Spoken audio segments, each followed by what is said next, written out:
Hey, you ever wake up to a knock so loud it shakes your whole damn house? Not a friendly tap, not the mailman dropping off a package. I'm talking a fist hammering like it's trying to break through. That's how it started for me.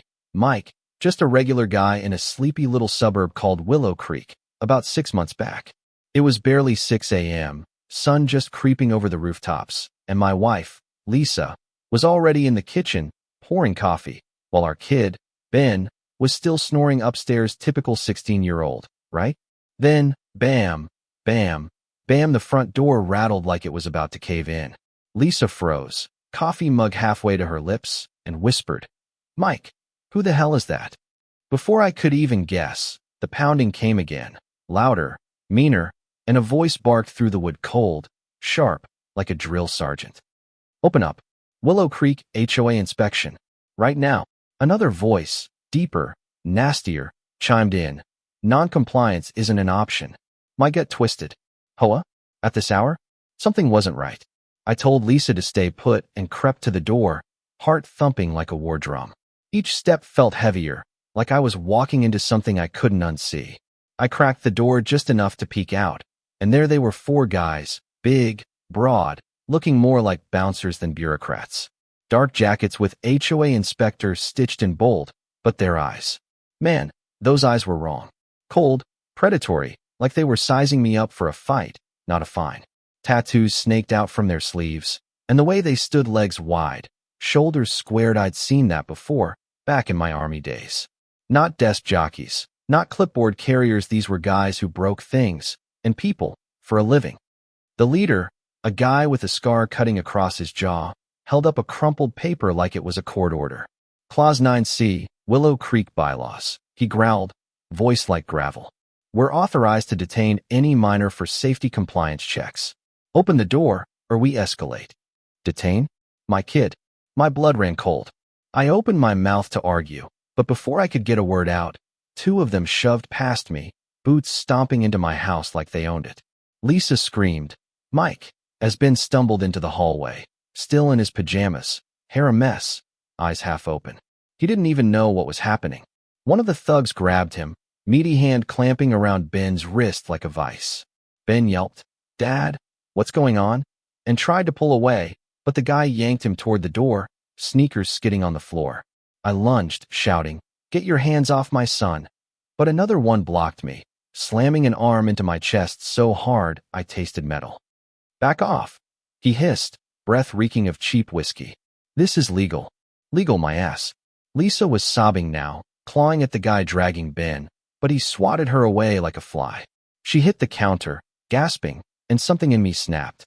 I shoved back, ready to tear through them, army training kicking in like muscle memory. But before I could swing, the leader smirked, waving that damn paper again. "Resist, and it's not just the kid we take."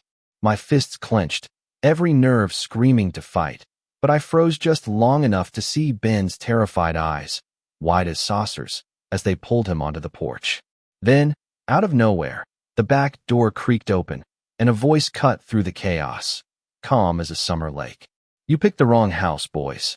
I turned, and there they were, 3 guys, casual as hell, jeans and t-shirts, one still holding a coffee mug. But their eyes? Those were the eyes of men I'd known in the service. Steady, unshaken, the kind that didn't blink in a firefight. My old army buddies Tom, Jake, and Nate, guys I hadn't seen in years, now standing in my kitchen like they'd never left the unit. The leader's smirk faltered. "Who the hell are you?" he spat.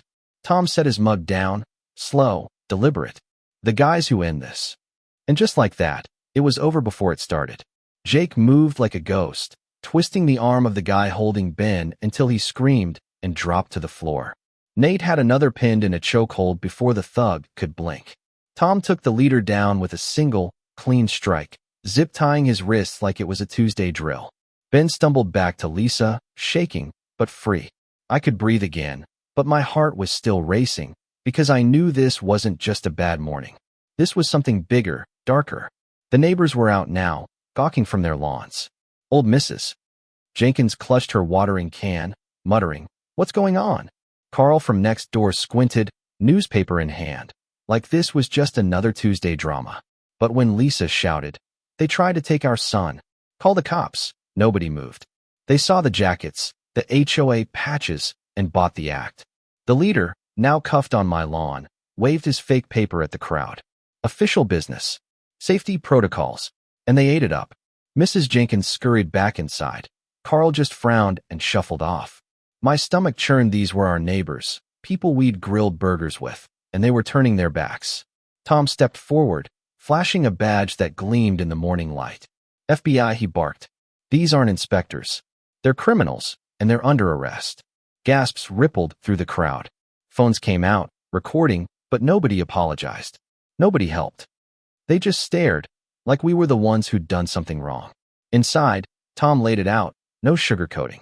These weren't random thugs, they were part of a network, using fake HOA credentials to target kids like Ben, snatching them under the guise of inspections.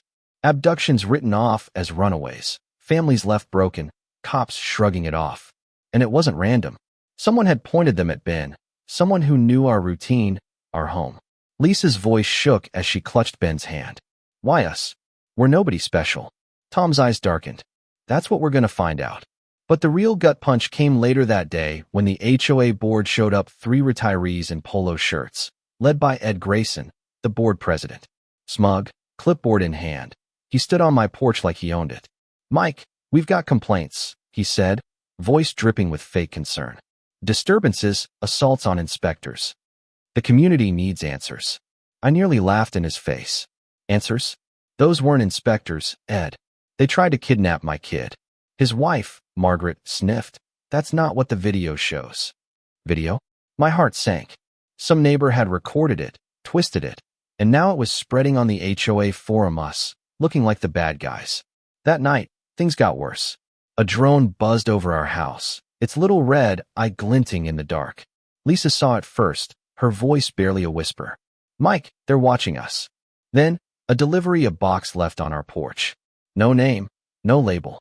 I called Tom, and his team swept in, silent as shadows. They scanned it, moved it to the curb, and boom, a flashbang lit up the block, not to kill, just to scare. It worked. Ben was sobbing, Lisa was shaking, and I was ready to burn the whole damn neighborhood down. Across the street, I saw curtains twitch, phones recording, but not one soul came to check on us. Tom crouched beside Ben, voice steady. They want you scared, kid. But you're not alone. We've got you. It helped, but not enough. That night, none of us slept. Every creak, every shadow felt like a threat. And then my phone buzzed, unknown number. A gravelly voice hissed. They're closer than you think. One of your neighbors is feeding them. The line went dead, and I felt the walls closing in. The next morning, Tom dropped a bomb of his own. He spread photos and bank records across our table. Ed Grayson's dirty, he said. He's been on their payroll for months, slipping them addresses, schedules, even your kid's name. Lisa gasped. Ed? He brought us cookies last Christmas. I wanted to march across the street and drag him out of his perfect little house, but Tom stopped me. Not yet. He's bait. He's meeting his handlers at the HOA meeting in 2 days. That's our shot. So we waited, every hour heavier than the last. The neighborhood turned colder, whispers about us, glares from people we'd called friends. Trouble follows that family. I heard one mutter. Another said, maybe they deserved it. Ben stopped going outside, his eyes always on the windows, like a kid waiting for a monster to jump out. The HOA meeting was in the community center, a stuffy box of a building that smelled like stale coffee. Normally, it's half empty, just a few busybodies arguing over fence heights. That night, packed. 50 people, all there to see us get disciplined. Ed stood at the podium, tied too tight, smiling like a used car salesman. We're here to address violations, he said, eyes flicking to us. Certain families threaten our harmony. He pulled out a folder with our name on it, and my blood boiled. That was at the handoff. But before his buyer, a slick guy in a suit who didn't belong, could take it, Tom's voice cut through. Federal agents. Hands up. Chaos erupted. Chairs fell. People screamed. Jake and Nate had Ed and the buyer cuffed in seconds. But then the lights died, and gunfire tore through the dark, not random, not wild, but precise, warning shots from men who knew how to kill. I pulled Lisa and Ben behind the podium, grabbing a rifle from a fallen thug. My hands remembered the weight, the rhythm. I wasn't just a dad anymore, I was a soldier again. Jake and Nate moved like wolves, taking down gunmen one by one. Ben, shaking but fierce, grabbed a flashlight and shone it into a masked man's eyes, the leader, a giant with a pistol and a smirk. That split-second distraction was enough. Tom's shot dropped him clean. When the feds stormed in, it was over. The attackers cuffed, the network's local branch gutted. We stumbled home at dawn, Ben in my arms, Lisa's hand in mine. The street looked normal, but it wasn't. Not yet. Weeks later, things settled. Ed was gone, the HOA cleaned house, and neighbors started apologizing quietly, awkwardly. Mrs. Jenkins brought Ben a pie. Carl shook my hand, mumbling, "I should have done more." At the next meeting, a new board was voted in, and a plaque went up. Willow Creek stands because we stood together. No names, just truth. Ben started smiling again, refereeing lawn games, laughing like a kid should. But at night, I still check the fence line, still watch the shadows. Because I learned something: evil doesn't always come with a mask. Sometimes it's a guy with a clipboard, a smile, and your kid's name. So what do you think? Could you trust your neighbors if push came to shove? Ever had a moment where your community turned on you? Or stood up when it counted? Drop it in the comments. I'm reading every one. And if this hit you, share it. Maybe it'll make someone else look twice at who's knocking on their door.